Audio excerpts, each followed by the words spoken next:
ಇಂದು CM Siddaramaiah Mandya ಜಿಲ್ಲಾ ಪ್ರವಾಸ ಕೈಗೊಳ್ಳಲಿದ್ದಾರೆ. 39 ವರ್ಷಗಳ ನಂತರ ನಡೆಯುತ್ತಿರುವ 14 ಕೂಟದ ದೇವರುಗಳ ದೊಡ್ಡ ಹಬ್ಬದಲ್ಲಿ ಸಿಎಂ ಸಿದ್ದರಾಮಯ್ಯ ಪಾಲ್ಗೊಳ್ಳಲಿದ್ದಾರೆ.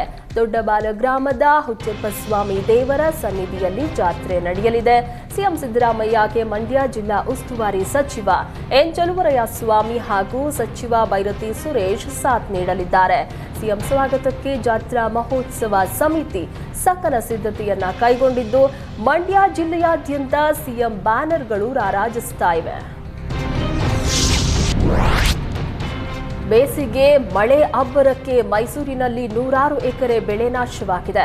ಮೈಸೂರು ತಾಲೂಕಿನ ಬೊಮ್ಮೇನಹಳ್ಳಿ ಸುತ್ತಮುತ್ತಲಿನ ಗ್ರಾಮದಲ್ಲಿ ಮಾವು, ಸಪೋಟ, ತೆಂಗು ಸೇರಿದಂತೆ ಹಲವು ಬೆಳೆಗಳು ವರುಣಾರ್ಭಟಕ್ಕೆ ನೆಲಕ್ಕಚ್ಚಿವೆ. ಅದರಲ್ಲೂ ಗಾಳಿ ಮಳೆಗೆ ಮಾವಿನ ಹಣ್ಣು ನೆಲಕ್ಕೆ ಬಿದ್ದು ಹಾಳಾಗಿದೆ. ಲಕ್ಷಾಂತರ ರೂಪಾಯಿ ಮೌಲ್ಯದ ಮಾವಿನ ಬೆಳೆ ಕಳೆದುಕೊಂಡು ರೈತರು ಕಣ್ಣೀರಿಟ್ಟಿದ್ದು, ಸೂಕ್ತ ಪರಿಹಾರಕ್ಕಾಗಿ ಸರ್ಕಾರಕ್ಕೆ ಆಗ್ರಹಿಸಿದ್ದಾರೆ. ಬಿಜೆಪಿ ಜನಾಕ್ರೋಶ ಯಾತ್ರೆ ಗದಗ್ ಬಳಿಕ ಕೊಪ್ಪಳಕ್ಕೆ ಇಂದು ಸಂಜೆ 4 ಗಂಟೆಗೆ ಆಗಮಿಸಲಿದೆ. ಬಿವೈ ವಿಜಯೇಂದ್ರ ನೇತೃತ್ವದಲ್ಲಿ ಅಶೋಕ ವೃತ್ತದಿಂದ ಆರಂಭಗೊಳ್ಳಲಿರುವ ಜನಾಕ್ರೋಶ ಯಾತ್ರೆ ಬಸವೇಶ್ವರ ವೃತ್ತದಲ್ಲಿ ಅಂತ್ಯಗೊಳ್ಳಲಿದೆ.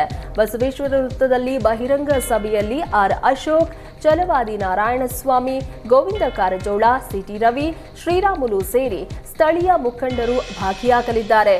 ಸಾವಿರಾರು ಕಾರ್ಯಕರ್ತರು ಭಾಗಿಯಾಗುವ ನಿರೀಕ್ಷೆ ಇದೆ. ರಾಜ್ಯ ಸರ್ಕಾರದ ವಿರುದ್ಧ ಬಿಜೆಪಿ ಆರಂಭಿಸಿರುವ ಜನಾಕ್ರೋಶ ಯಾತ್ರೆ ಏಪ್ರಿಲ್ 24ರಂದು ವಿಜಯನಗರ ಜಿಲ್ಲೆ ತಲುಪಲಿದೆ ಅಂತ ಹಡಗಲಿ ಶಾಸಕ ಕೃಷ್ಣ ನಾಯಕ್ ಹೇಳಿದ್ರು.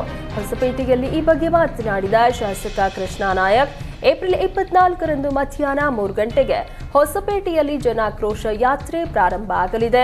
ಬಿಜೆಪಿ ರಾಜ್ಯಾಧ್ಯಕ್ಷ ಬಿವೈ ವಿಜಯೇಂದ್ರ, ಮಾಜಿ ಸಚಿವ ಶ್ರೀರಾಮುಲು ಸೇರಿದಂತೆ ಹಲವು ಶಾಸಕರು, ಸಂಸದರು ಭಾಗಿಯಾಗಲಿದ್ದಾರೆ. ಹೊಸಪೇಟೆಯ ಪ್ರಮುಖ ವೃತ್ತಗಳಲ್ಲಿ ಮೆರವಣಿಗೆ ಮತ್ತು ಬಹಿರಂಗ ಸಭೆ ನಡೆಯಲಿದೆ. ಕಾಂಗ್ರೆಸ್ ಸರ್ಕಾರದ ವಿರುದ್ಧ ಆಕ್ರೋಶ ಹೊರಹಾಕಲಿದ್ದೀವಿ ಅಂತ ಹೇಳಿದರು. ಬಾಗಲಕೋಟೆ ಜಿಲ್ಲೆಯ ಜಮಖಂಡಿ ನಗರದ ಹೊರವಲಯದಲ್ಲಿ ಸುರಿದ ಬಿರುಗಾಳಿ ಸಹಿತ ಮಳೆಗೆ ಕೆಲವೆಡೆ ಮನೆಯ ಗೋಡೆ ಕುಸಿದಿವೆ. ವಿಜಯಪುರ ರಸ್ತೆಯಲ್ಲಿರುವ ಬನಶಂಕರಿ ತೋಟದ ಶ್ರೀಶೈಲ್ ರಾಮಪ್ಪ ಮಿರ್ಜಿ ಎಂಬ ರೈತನ ಮನೆಯ ಗೋಡೆ ಕುಸಿದಿದೆ. ಇದಲ್ಲದೆ ಮನೆ ಮುಂದೆ ಒಣಗಲು ಹಾಕಿದ್ದ 7 ಲಕ್ಷ ಮೌಲ್ಯದ ಈರುಳ್ಳಿ ಕೂಡ ನೀರು ಪಾಲಾಗಿದೆ. ಇನ್ನೋರ್ವ ರೈತ ಶೇಖರ್ ಮನೆಯ ಮೇಲ್ಚಾವಣಿ ಹಾರಿ ಹೋಗಿ ಹೊಲದಲ್ಲಿ ಬಿದ್ದಿದೆ. ಸರ್ಕಾರ ರೈತರಿಗೆ ಉಂಟಾದ ನಷ್ಟವನ್ನ ಭರಿಸಬೇಕೆಂದು ಹಾನಿಗೆ ಒಳಗಾದ ರೈತರು ಮನವಿ ಮಾಡಿದ್ದಾರೆ.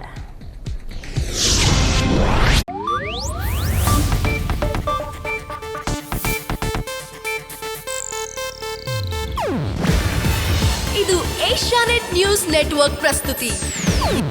ನೀವು ನೋಡ್ತಿದ್ದೀರಾ ಏಷ್ಯಾನೆಟ್ ಸುವರ್ಣ ನ್ಯೂಸ್.